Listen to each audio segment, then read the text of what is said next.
Hello friends, तो आज हम लाए हैं हिंदी का लेक्चर नंबर 3।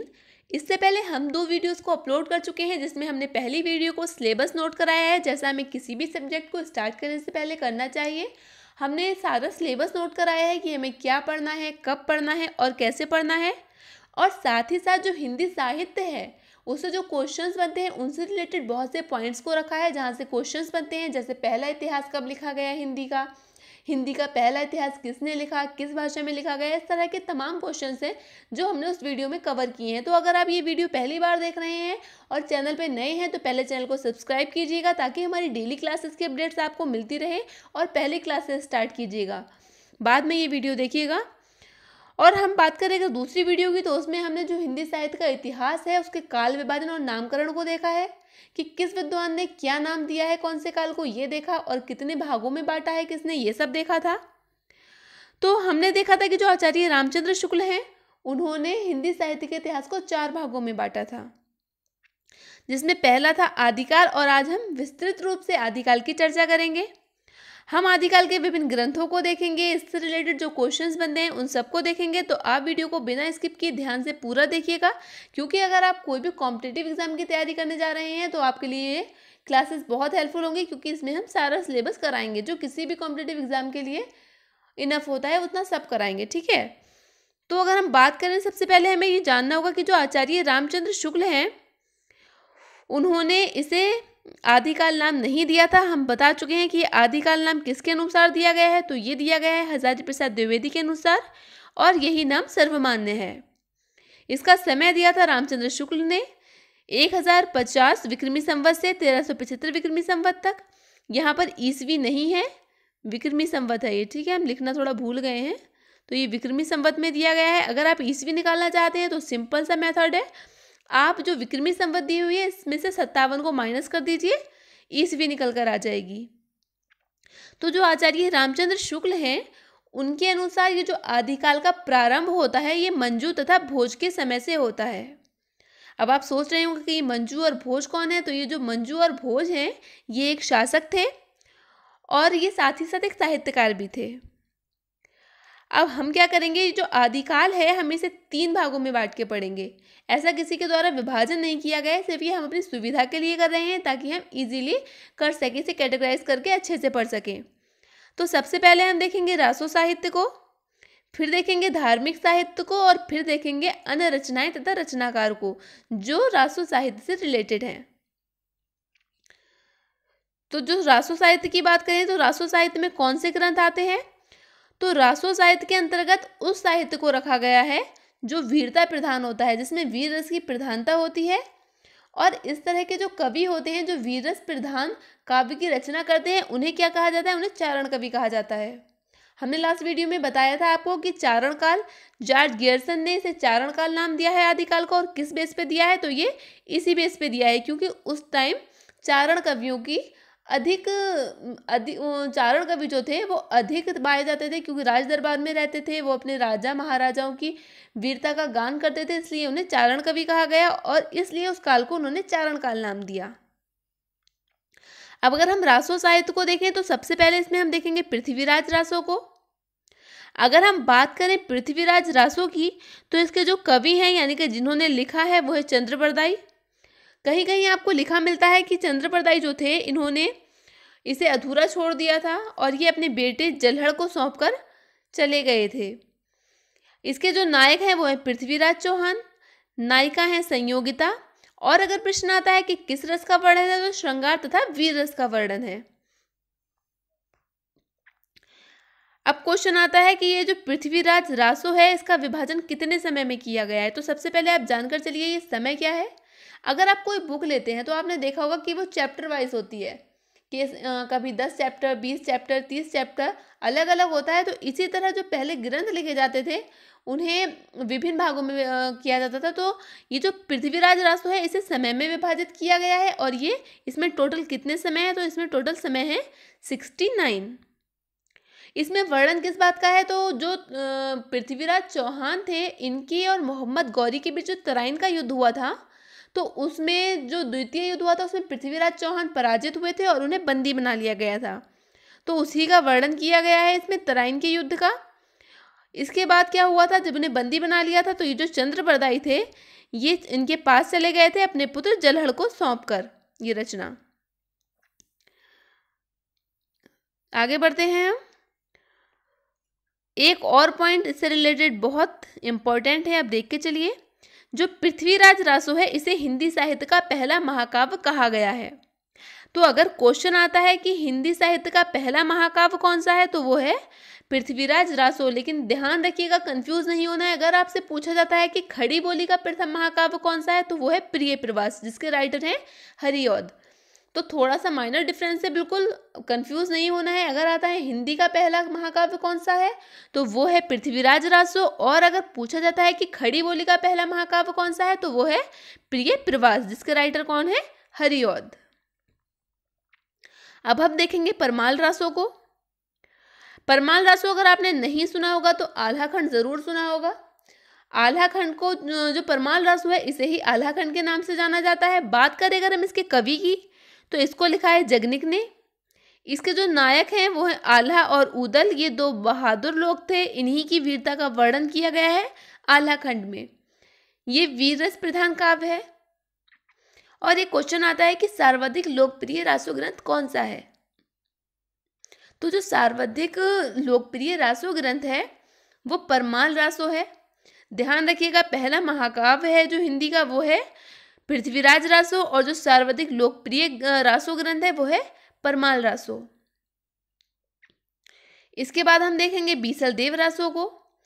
इसके जो राइटर हैं वो है नरपति नल। इसके नायक हैं बीसल देव। बीसल देव नाम का कोई राजा महाराजा नहीं मिलता है, इसलिए विग्रहराज नाम का राजा मिलता है, उन्हें ही बीसल देव मान लिया गया है। तो अगर विग्रहराज नहीं होगा तो बीसल देव होगा, बीसल देव नहीं होगा तो विग्रहराज होगा, दोनों में से कोई भी होगा, दोनों सही होंगे। इसके जो नायिका हैं वो है राजमती, और इसमें जो रस है वो है श्रृंगार रस। श्रृंगार रस कौन सा, वियोग श्रृंगार। एक्चुअली इसकी स्टोरी क्या है, जब बीसल देव जब विग्रहराज और राजमती का विवाह हुआ था तो पहली ही रात में ये जो विग्रहराज थे ये बहुत बहुत बड़ी बड़ी बातें मानने लगे थे। मतलब मेरे पास ये है, मेरे पास वो है। तो ये जो राजमती थी इन्होंने कहा था आपके पास सब कुछ है लेकिन एक नमक की झील नहीं है। तो इस बात पे क्या हुआ था, ये रुष्ट हो गए थे और ये रुष्ट होकर सब कुछ छोड़कर चले गए थे। तो उसी में जो राजमती थी इनके वियोग में थी, उसी के ऊपर ये काव्य लिखा गया है। राजमती के वियोग का वर्णन किया गया है और जो ये लौट कर आए थे उसका वर्णन है। कुछ टाइम बाद ये लौट कर आ गए थे। इससे क्वेश्चन क्या बनता है कि कौन सा एकमात्र रासो ग्रंथ है जो श्रृंगार रस प्रधान है, तो वो है बीसल देव रासो। क्योंकि बाकी में वीर रस प्रधान है लेकिन जो बीसल देव रासो है इसमें श्रृंगार रस प्रधान है। एक और देख के चलेंगे, इसमें हम ज़्यादा डीप नहीं जाएंगे, सिर्फ इतना देख लेंगे कि इसके राइटर कौन है। तो ये हम्मीर रासो है और इसके राइटर हैं शांगधर। अब हम बात करेंगे भक्ति साहित्य की। अभी हमने देखा रासो साहित्य को, अब हम क्या देखेंगे, भक्ति साहित्य। अब ये जो भक्ति साहित्य है इसे भी हम 3 भागों में बांट के पढ़ेंगे। पहला सिद्ध साहित्य, दूसरा नाथ साहित्य और तीसरा जैन साहित्य। तो अभी हम सबसे पहले देखेंगे सिद्ध साहित्य को। अब सबसे पहले हमने इसे थोड़ा शॉर्ट में लिखा है लेकिन हम इसे एक्सप्लेन पूरा करेंगे, आप ध्यान से समझिएगा। जो हिंदी साहित्य में वो है, जो सिद्ध साहित्य है इसका जो अगर हम मूल माने बेस तो वो है बौद्ध धर्म। अब आपने देखा होगा कि जो बौद्ध धर्म था वो कुछ टाइम बाद 2 भागों में बट गया था, हीनयान और महायान में। फिर आगे चल के क्या हुआ, ये जो महायान था वो भी 2 भागों में बट गया, सहजयान और वज्रयान। यहाँ पर यान होगा, ठीक है, कभी कभी मिसप्रिंट हो जाता है।